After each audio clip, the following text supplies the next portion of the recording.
So how can he give us his flesh to eat? This is the question that's asked in the beginning of the gospel, and I think it's a pretty good one.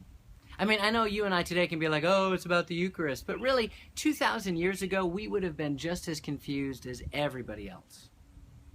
Let's just take a look at the big picture. So what had just happened is Jesus fed the 5,000, and it said 5,000 men, not including women and children. There could have been 10 or 20,000 people there. I mean, it was the height of his public ministry.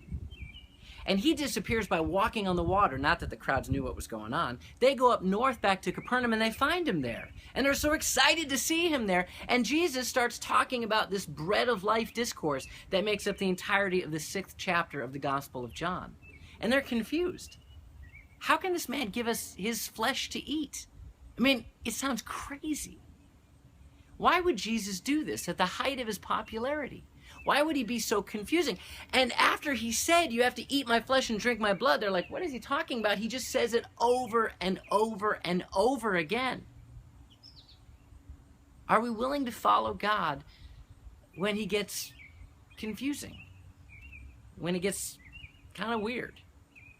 I mean, it's easy to follow him when he's speaking inspirationally and he's feeding us. But when he asks us to go to those places that we don't know what's going on, we don't know why he's doing what he's doing, we don't know what he means, are we willing to be a disciple? This bread of life discourse, this talk in John chapter 6, yeah, it makes sense later on. He's talking about the Eucharist. But what is he saying to us today? I think he's asking us that when God doesn't make sense, will we still be a disciple? Or do we need to be always fed, always keyed in onto what's going on to follow through? Will we walk by faith and not by sight?